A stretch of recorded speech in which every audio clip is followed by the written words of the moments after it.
I am about to turn 33. My birthday is in a few days and I'm going to be turning 33 years old, which I think feels like quite an important number simply because it is 2 3s like next to each other. Like, do you know what I mean? Compared to like 32 or even in my head 34, 33 seems like quite momentous, but I'm sure next year when I turn 34 that'll probably feel even more momentous. So like, this is just how I'm feeling in the moment, and it's got me thinking about all of the books I have read in my 33 years on this planet, as well as all of the books that have come out in the past 33 years. So I have been talking about books on the internet since I was 20 years old, 13 years now, and I thought it might be fun in this video to talk about 33 books that I love, that I recommend to you, but to pick them based on the years they were published. So what I want to do is to recommend a book for every year I've been alive,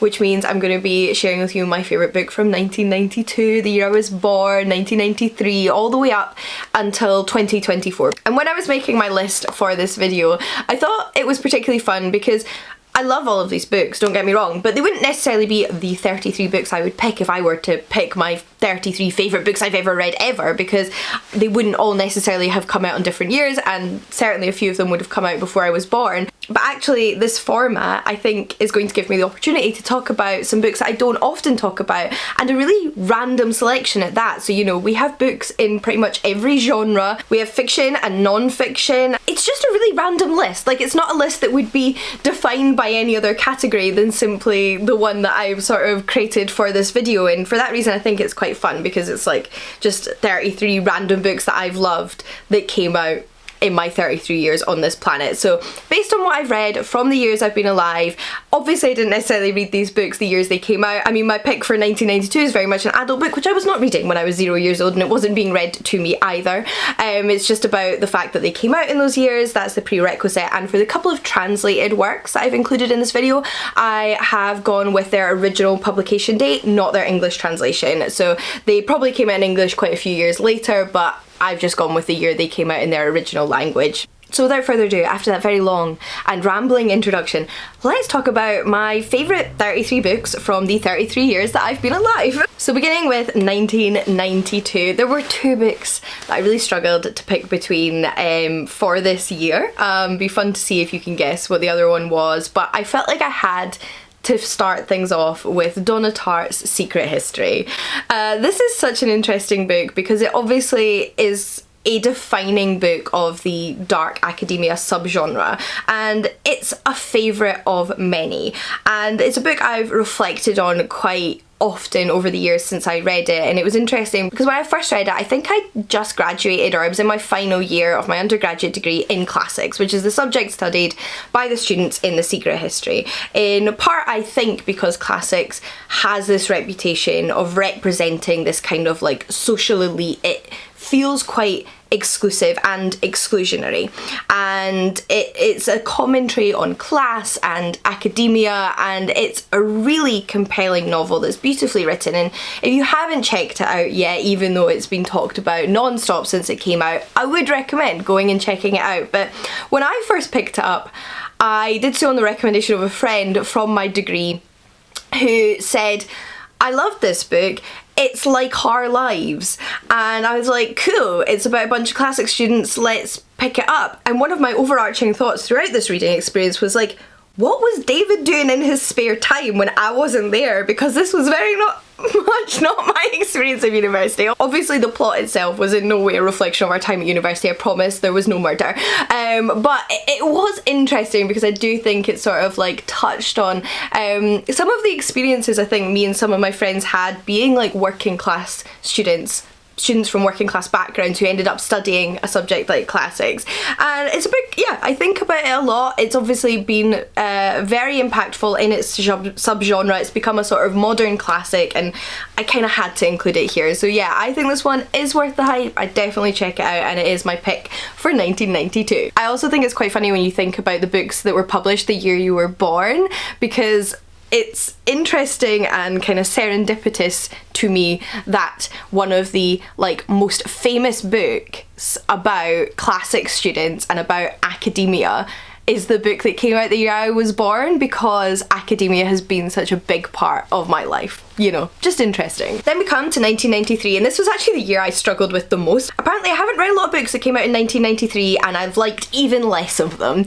So I decided to go with Men at Arms by Terry Pratchett, and not because it's my favourite Terry Pratchett book. There are actually Terry Pratchett books that came out in later years that I've been alive that I would have picked over this, but I'm counting it as my sort of like representation for the Discworld. So Men at Arms is actually the second in what I would call the Night's Watch or Sam's Vine series, because I think the easiest way to think about Terry Pratchett's Discworld, which is a series of over 40 books set in the same planet of his creation, it's a comedic fantasy series, is that you don't have to read them in order of publication, but within the Discworld there are sort of standalone series, and it helps to read those series in order. So Men at Arms isn't even necessarily where I would suggest that you go start with Sam Vimes and the Night Watch books. I would say go for book 1, which is Guards, Guards. And this sub-series within the Discworld itself follows the members of the Night's Watch, which is the equivalent of the police force in Terry Pratchett's Ankh-Morpork, which is the capital of his Discworld. And the Discworld itself has just had a massive impact on me as a reader. I was first introduced to these books by my dad, who was a big fan. I actually started with Small Gods, which came out in 1992, and I didn't understand a single word of it because I was 10. And then later read We Free Men, and that was what really cemented my love of the series, and I sort of read more of them as I grew up, and it's been a big part of my life. So I just wanted to make sure it was included in this video.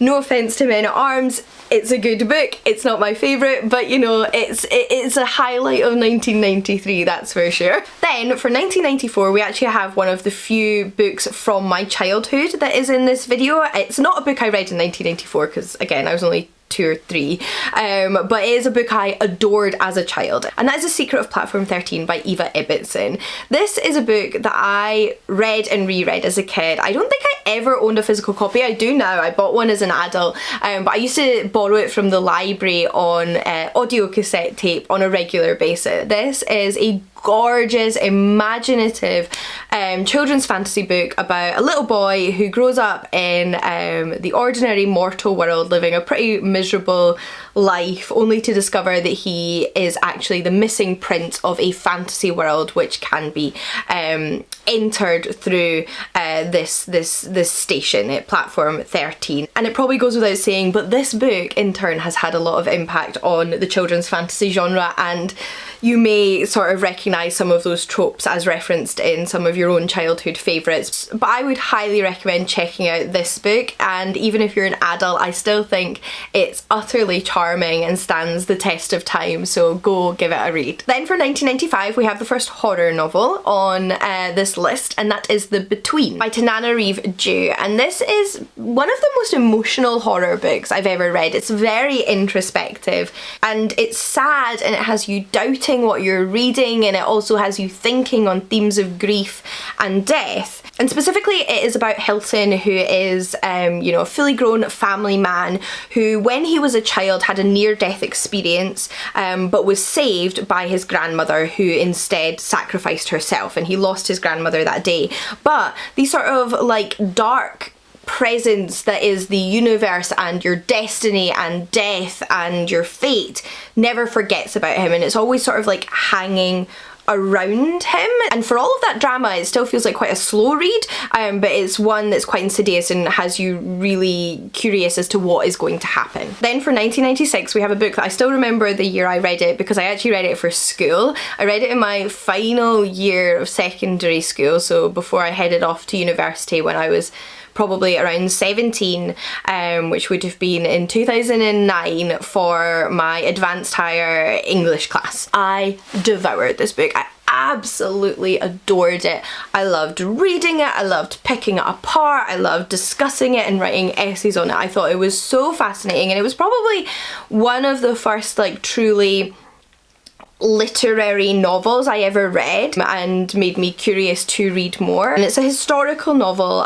based on the true story of a Canadian murderess, and it's told from the perspective of this woman who's been convicted of murder, but you can't quite grasp whether she truly did commit this crime or not because of her narration. It's got a bit of an unreliable narration, as well as like unreliable memories. Like, does she know if she committed this? Because it seems that she has this friend, but is this friend real or is this friend imaginary? And it's a book that is free of answers but full of lots of questions and is really, really fascinating to read. For 1997, I actually decided to pick a short story collection, and that is Kissing the Witch by Emma Donoghue. It was actually from Lena, like way back when I first started making YouTube videos. So again, I'm talking over a decade ago.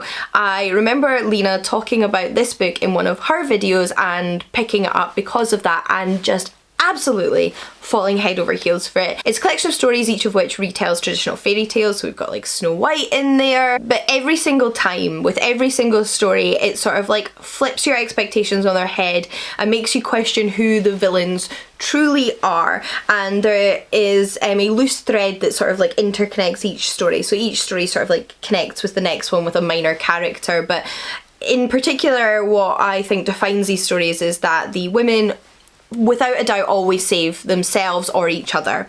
It is very like female forward collection. There is lots of like sapphic representation and unexpected alliances and relationships, which I absolutely adore, and I have just since adored Emma Donoghue as a writer as well. Then for 1998, we have a book that I actually only read a year or two ago, despite the fact that people have been recommending it to me for, like, again, over a decade, and that is Autobiography of Red by Anne Carson. Now, this is a collection of poems, but although the poems are like individual poems, they string together to create an overall narrative. So it's also like a story contained within all of these poems about Geryon, who is a figure from Greek mythology who was killed by Heracles.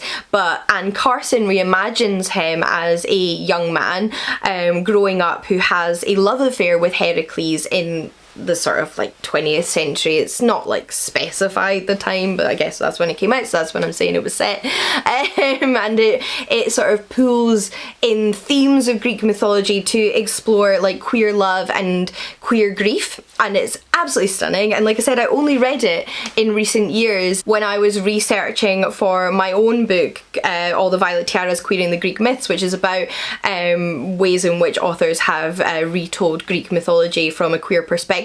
And when I read it, I realised how amazing it was. I was like, okay, the recommendations are worth it, I get it, it's fantastic, and I would highly recommend it to you as well. Then for 1999, we have a book that I would 100% be on any favourite books video I ever made, regardless of what the theme was, probably, and that is Daughter of the Forest by Juliet Marillier. This is a medieval Irish historical fantasy novel, again, set in medieval Ireland, and following Sorcha, who is the only daughter of a wealthy family who have mainly sons, and it's just her brothers and her father until her father remarries, and her brothers are cursed by this new wife.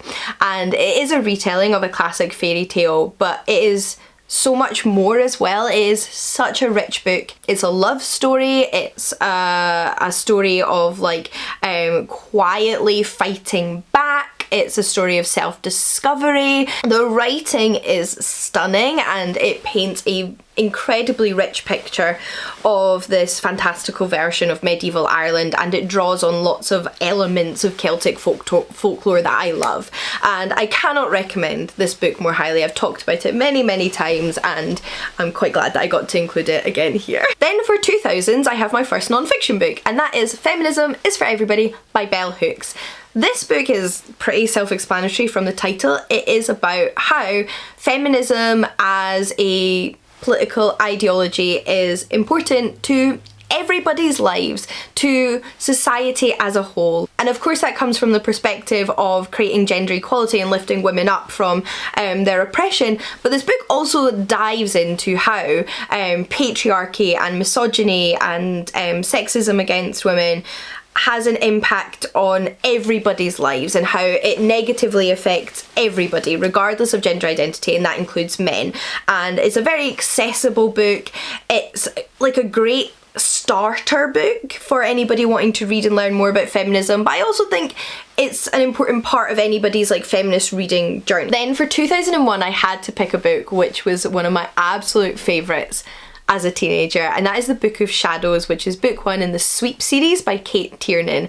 This was like hands down my favourite series as a teenager. It was probably one of the first young adult series I ever read, like books intentionally written for teenagers, and I could not get enough of these books. I actually went back and reread them in my mid-20s and I still really enjoyed them, partly because of the nostalgia, but it was a lot of fun. And it follows a group of teenagers at high school whose lives are very much changed when a new kid comes to school and introduces them to Wicca, and they get into witchcraft and Wicca. And we learn that there is not just those who are religiously Wiccan, but there are also those that have very real magical powers in the world that were inherited by their families, and our protagonist is one of them.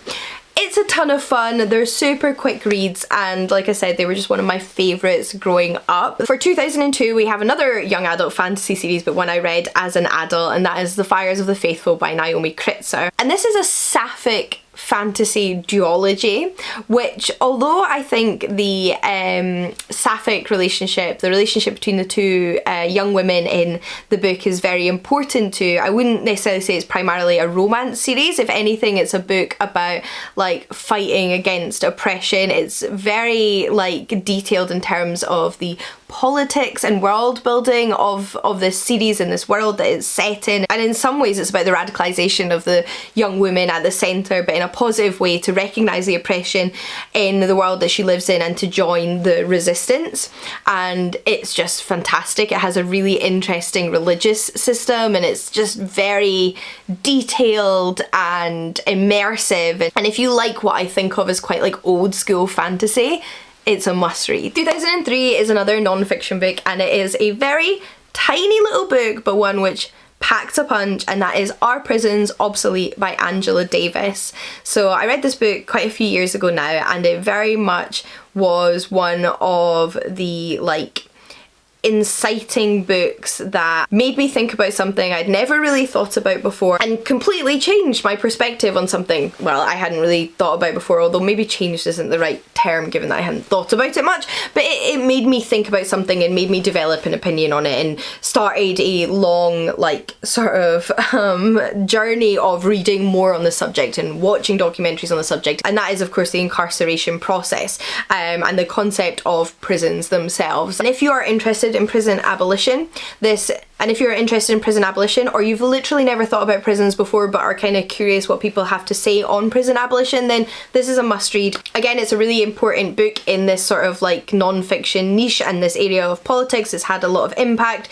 It summarises some really complex ideas in a way that I think is incredibly accessible, and I've always really enjoyed Angela Davis's writing for that, and I would just highly recommend it. Maybe it'll open your eyes to something in the way that it did for me back then. Returning to old school fantasy though, we have a fantasy giant, and that is Patricia A. McKillip, specifically in 2004 with Alphabet of Thorn. This was the first ever Patricia A. McKillip book I read, and it made me fall in love with her writing. It's about a young woman who works at the Royal Library as a translator who comes across this manuscript written in the language of thorns, and nobody has ever been able to translate it, yet somehow this manuscript just speaks to her, and she is able to interpret and translate and read and immerse herself in it in a way that nobody else has, and it very much opens up her world and kind of flips on its head what she thinks she knows about the world, although it is also a multiple perspective book. So we're following a variety of different characters whose lives are interconnected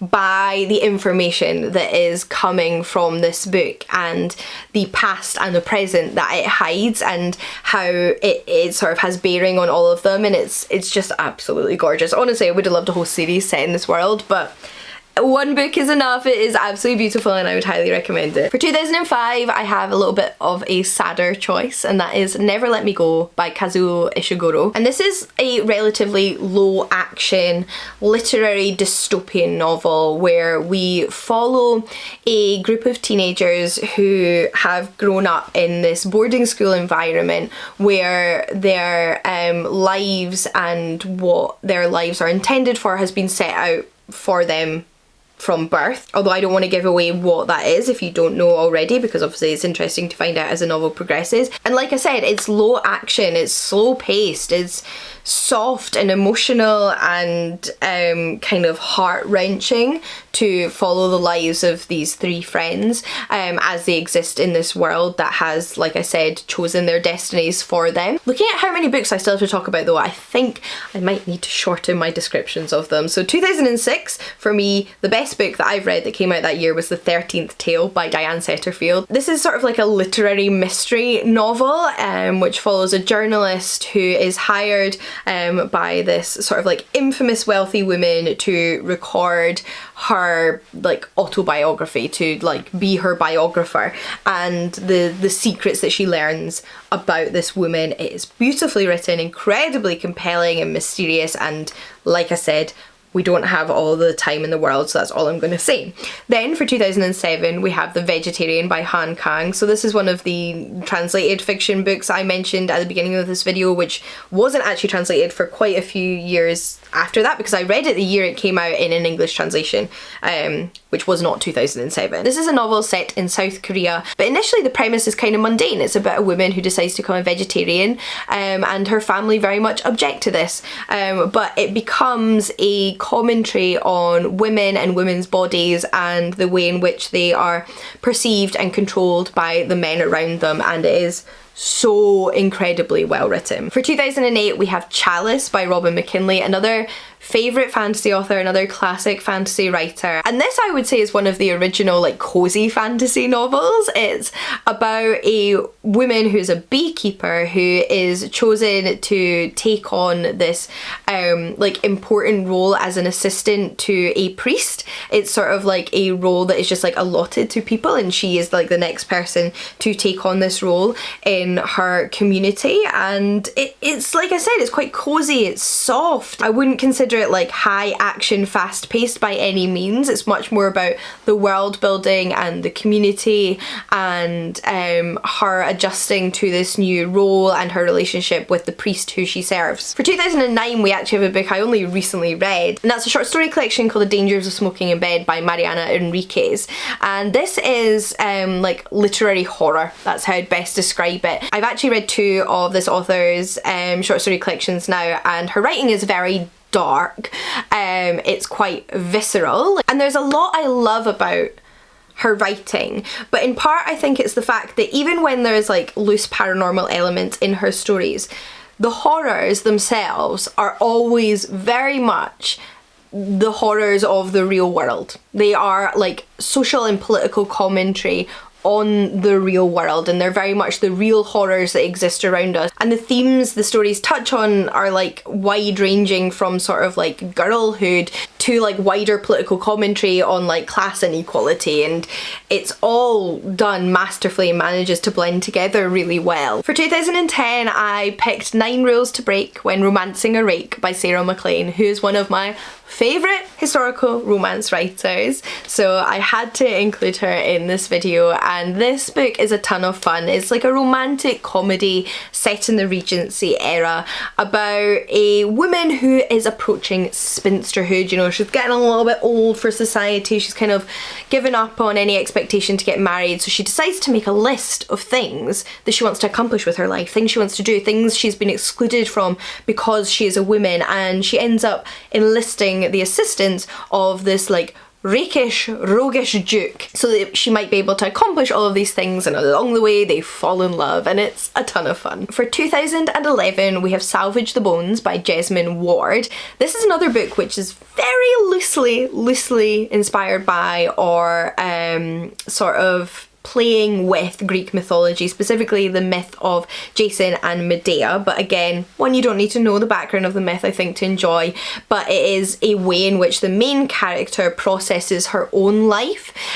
So it's about a teenage girl who has found herself. So it's about a young girl who has discovered that she is pregnant, and she's trying to figure out how to tell her family this, but in the background they are preparing for a hurricane. So it's a book that like melds, you know, personal trauma and personal issues with like the wider dangers of the world that are being experienced by those around you. And I really love the way that it uses mythology to like sort of like self-reflect. Like I think that's something that a lot of us actually do in real life. We use traditional stories and myths and legends and even just like the stories we read as children to process our own trauma and our own grief and our own emotions, and I enjoy seeing that done explicitly on the page, and I think it's done really well here. For 2012 we have, I guess it's a non-fiction book as well, and that is Weird Things Customers Say in Bookshops by Jen Campbell. So this little book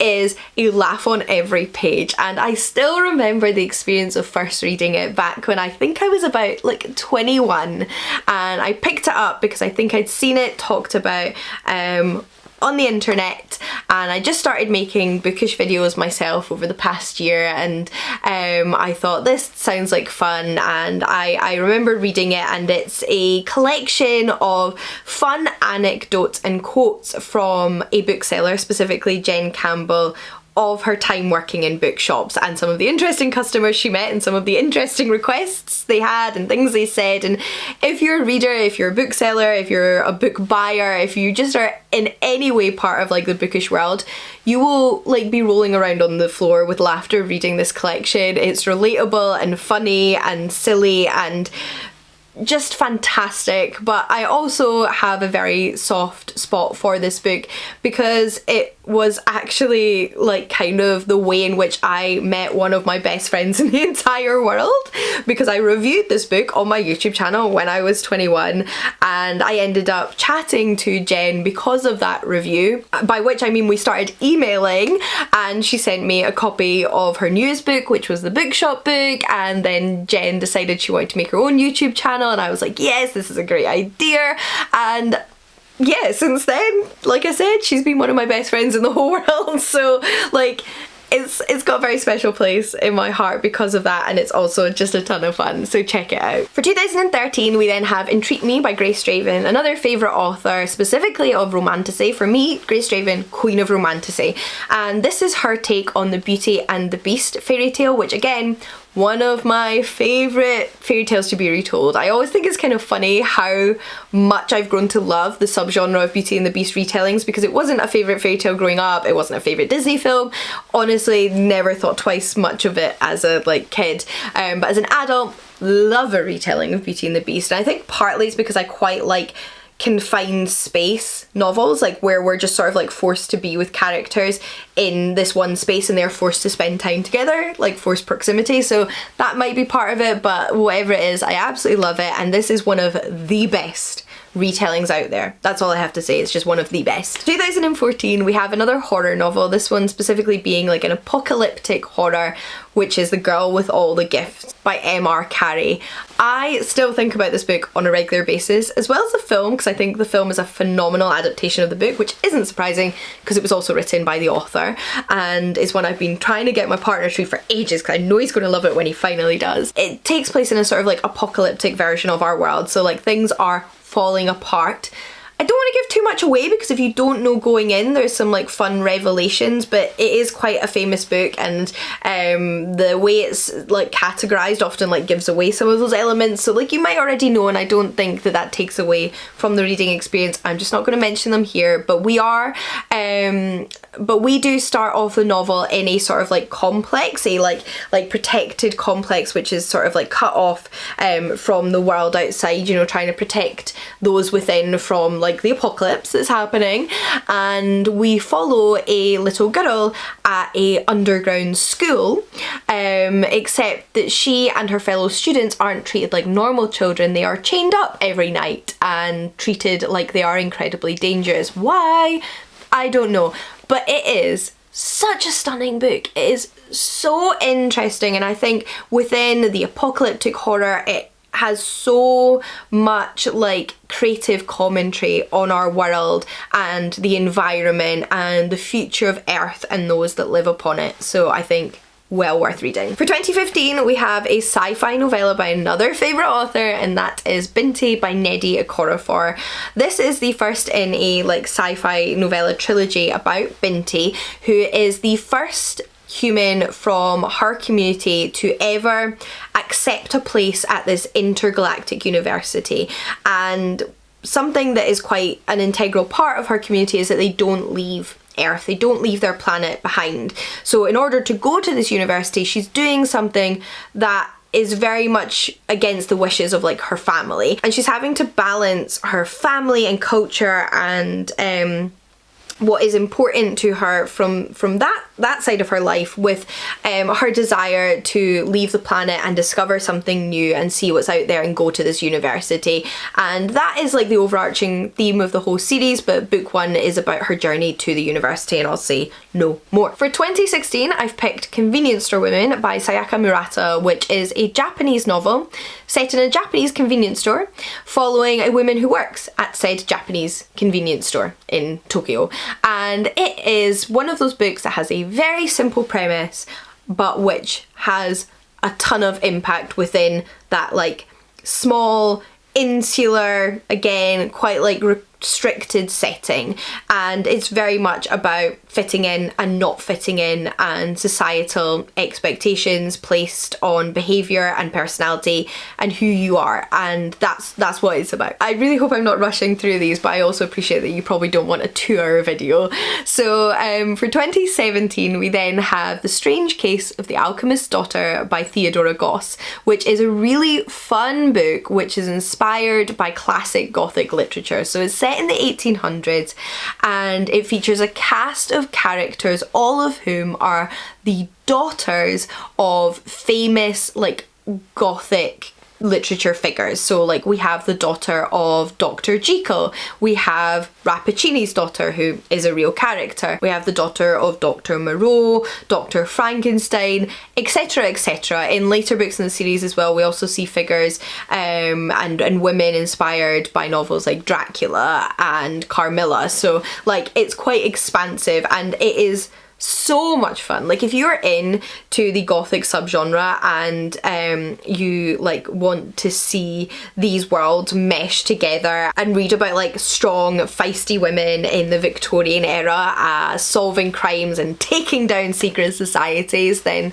this is so much fun. Oh, and it also features Sherlock Holmes and Dr. Watson, who like I absolutely adore, so that's there too. Generally speaking, I also have to say that since we reached the 2010s, I found picking each book for each year very difficult, because I've read a lot of books that came out in the 2010s, and there were often like at least like 4 or 5 books from each of these years that I remember incredibly fondly and absolutely love.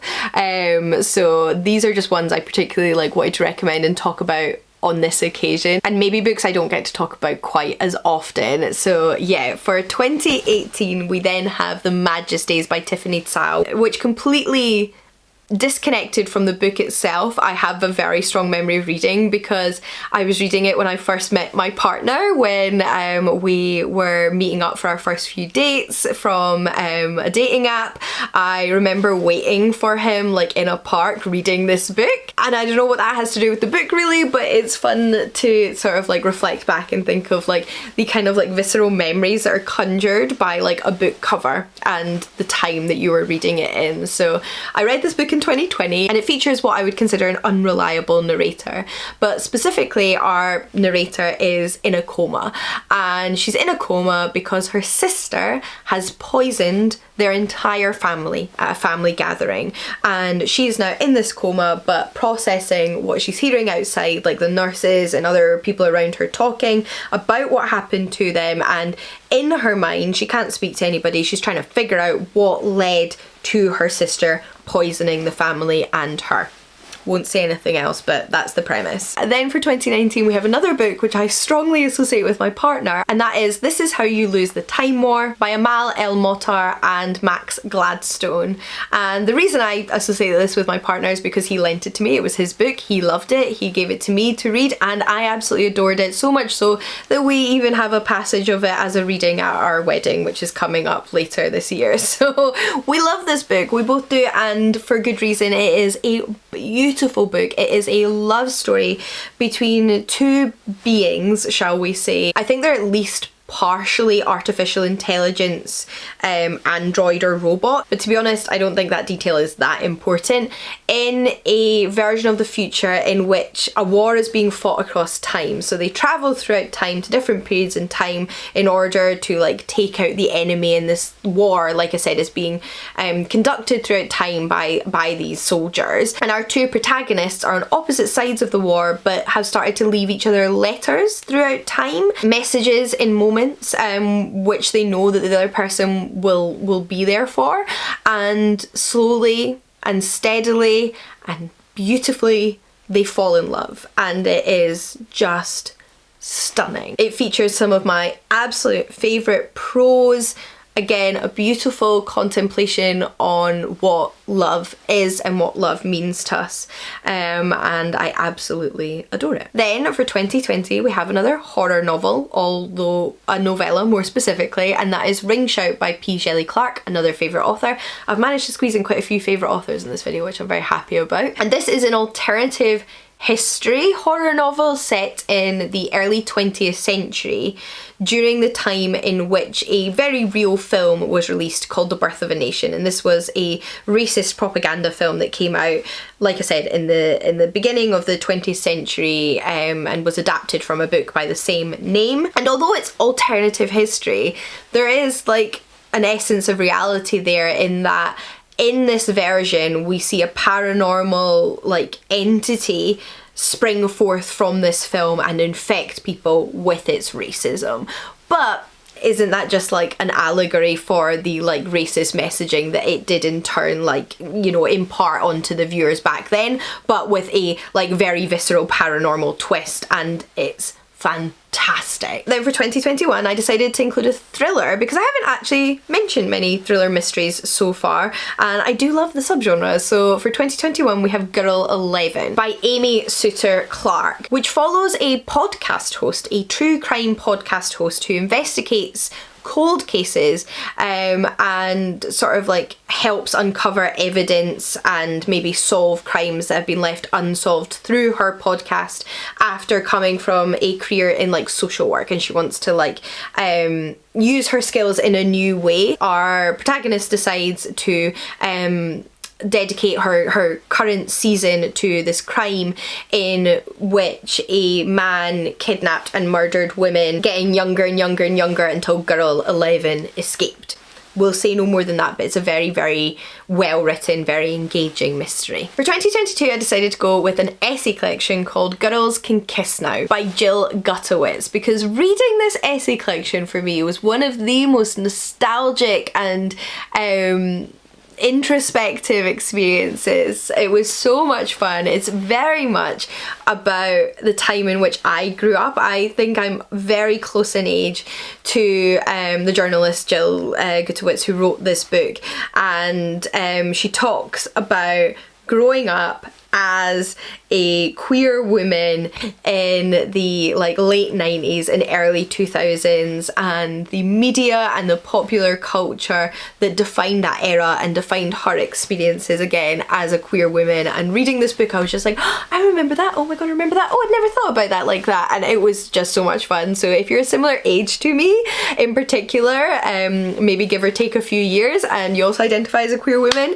this is a must read. We're almost there though, there's only 2 books to go, and for 2023 I've decided to go with Herc by Phoenicia Rogerson, which is a retelling of the life and times of the Greek hero Heracles, but specifically told from the perspective of everybody Heracles knew rather than Heracles himself. And I think this is one of my favourite Greek myth retellings from recent years, because I think it's really interestingly done. I think it's quite unique. And overall, I just think it takes a really interesting approach to the whole concept of retelling Greek mythology and does something really interesting, but also captures who Heracles is for me as a reader.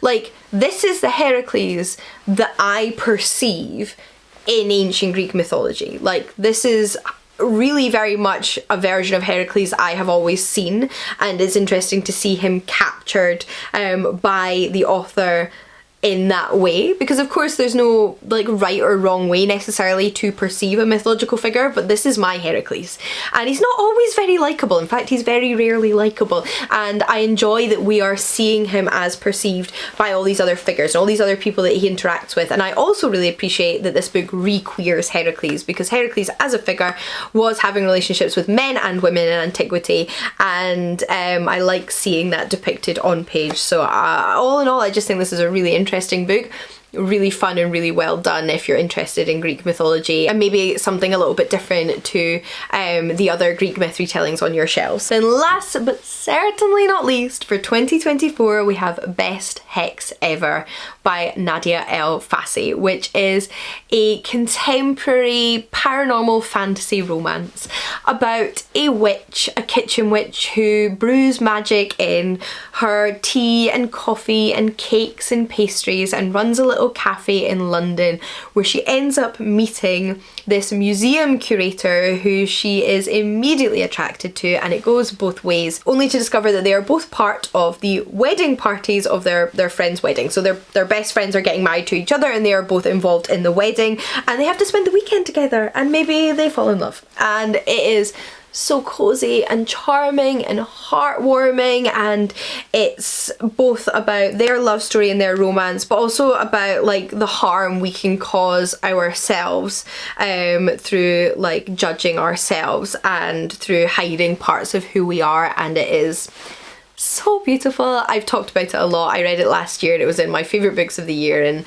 I will continue to wax lyrically about it until I get more by the author to read and talk about in the future. So those are 33 of my favourite books from the past 33 years, the 33 years of my existence. I hope this video was a manageable length to watch, but even more than that, I hope you've come away with some book recommendations, some books you haven't read before that you might like to check out that sound interesting to you. And if you would like to share some of your favourite books from the time in which either you've been alive or the past 33 years in general, I'd love to know about them. Like, what's your favourite book from 1992? Or maybe more importantly, what's your favourite book from the year you were born? Let me know in the comments down below, and until next time, happy reading. I'll see you all again soon. Bye everyone.